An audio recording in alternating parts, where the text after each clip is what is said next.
बिस्मिल्लाहिर्रहमानिर्रहीम। अस्सलाम वालेकुम प्यारे दोस्तों, कैसे हैं आप लोग। उम्मीद करता हूं तमाम भाई खैर खैरियत से होंगे। दोस्तों आज का हमारा टॉपिक है कि मुर्गियों की फीड की आने वाली किल्लत और मुर्गियों की फीड की होने वाली महंगाई और मुर्गियों की फीड आने वाले दिनों में आपको मुर्गियों की फीड नहीं मिलने वाली। जो पोल्ट्री से मुंसलिक भाई हैं, जो ब्रायलर मिस्ट्री गोल्डन का काम कर रहे हैं, जो असील का काम कर रहे हैं, नेचुरल फूड डालते हैं, ठीक है, यानी कि कंट्री के अंदर की बनी हुई चीज़ डालते हैं, मीन्स के मकई डाल दी, बाजरा डाल दिया, वो तो यहाँ पे इंपोर्ट नहीं करना पड़ता, वो यहीं पे यानी कि पैदा हो रहा है। गंदम वगैरह आप खिला सकते हैं मुर्गियों को। लेकिन जो कि पोल्ट्री वाली स्पेशल फीड बनती है, अंडों 13 नंबर फीड होगी, अंडों वाली फीड होगी, ठीक है, स्टार्टर फीड होगी, ठीक है, जो ये इस्तेमाल कर रहे हैं, कॉरपोरेट लेवल पे कारोबार कर रहे हैं, बहुत बड़े लेवल पे बिजनेस कर रहे हैं, चूज़े का ब्रायलर हो गया, लेयर हो गया, उसके अलावा मिस्ट्री गोल्डन हो गया, तो उनके लिए बहुत मुश्किलात आने वाली हैं और मुश्किलात आ रही हैं। उसकी रीज़न ये है कि पाकिस्तान में जो है खुदा ताला का एक किस्म का अजाब है कि पाकिस्तान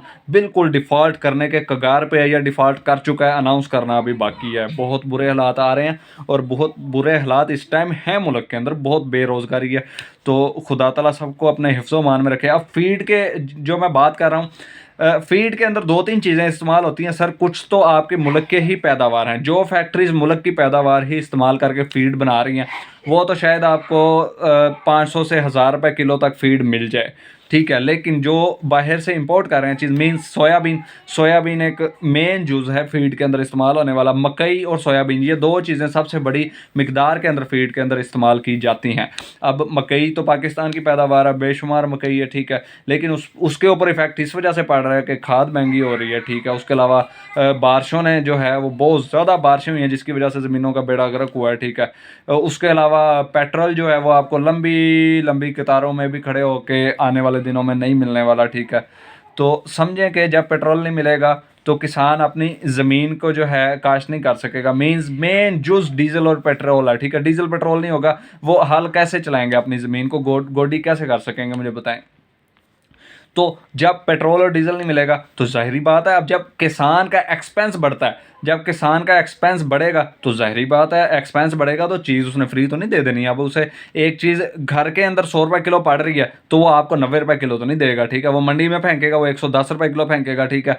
मंडी से आगे आपको 150 रुपये किलो वो चीज़ मिलेगी। मीन्स ये कि मकई वाली फीड भी महंगी होने वाली है और सोयाबीन वाली फीड तो आपको मिलेगी नहीं, 1000 रुपये किलो भी नहीं मिलेगी, ठीक है ना। और मुर्गी खाने को आपको नहीं मिलेगी सर। तो आप सोच लें आपको क्या करना है। तो ये वजह है। हाँ जी, मेन वजह मैं आपको बताऊं, मुल्क के अंदर डॉलर ख़त्म हो चुके हैं, जिसकी वजह से जो बाहर से इंपोर्ट करने वाला सामान है, ठीक है, बाहर से बहरी जहाज़ के अंदर जो सामान आ रहा है कंटेनर्स के अंदर, ठीक है, वो कराची पोर्ट या ग्वादर पोर्ट के ऊपर फंसा हुआ है, क्योंकि उन्हें डॉलर्स में पेमेंट करनी है। वो पाकिस्तानी करेंसी तो नहीं लेंगे। मिसाल के तौर पर कोई समझ लें कि कोई शिप इटली से कोई चीज़ इंपोर्ट करके ला रहा है, ठीक है, वो चीज़ आके जो है वहाँ पे लगी है, तो उसे आप डॉलर्स में पेमेंट करेंगे, ठीक है। उन पाकिस्तानी करेंसी का उसने क्या करना है, पाकिस्तानी करेंसी के पल्ले है क्या, ठीक है।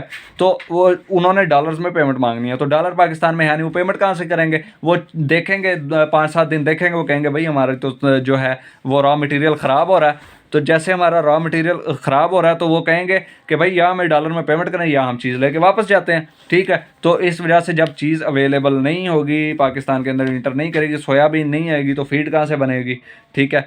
जब मकई नहीं आएगी पाकिस्तान के अंदर, ठीक है, सॉरी, मकई नहीं उगेगी पाकिस्तान के अंदर, तो उसका एक्सपेंस इतना ज़्यादा होगा कि किसान कहेगा यार परे करो, मैं नहीं उगाता ही नहीं हूँ। जब जेब से पैसे डाल के उगानी है तो फिर उसका फ़ायदा, तो मकई भी नहीं मिलेगी फैक्ट्रियों को। जब मकई नहीं मिलेगी तो फीड कैसे बनाएंगे। मेन जूस तो मकई है फीड का ना, बेसिकली मकई और सोयाबीन, ये दो चीज़ें हैं। गंदम, गंदम आपके पास अवेलेबल है, लेकिन ब्रायलर चूज़ा आप गंदम पे पालेंगे तो आपको बचना क्या, ठीक है। फीड ने आपका 2-3 हफ्ते में चूज़ा तैयार करना है, वहीं गंदम ने आपका 6 महीने में चूज़ा तैयार करना है, तो नहीं हो सकता। तो खुदा ताला आप सबको अपने हिफ्ज़ो मान में रखे, खुदा ताला किसी का नुकसान ना करे। मेरी दुआ है कि जितने मेरे बेरोज़गार भाई इस टाइम फिर रहे हैं, पाकिस्तान के अंदर बहुत बेरोज़गारी है। आप यकीन करें कि कंस्ट्रक्शन के काम से बेसिकली मैं मुंसलिक हूँ, और यकीन करें वो वाले ठेकेदार जो कि लिफ्ट नहीं करवाते थे किसी को, वो यकीन करें वो कह रहे हैं भाई हमें दिहाड़ी पे काम पे लगा लो। काम है ही नहीं। छोटी पार्टियां जो बेचारे अपने मकान बना रहे थे उन्होंने काम बंद कर दिया।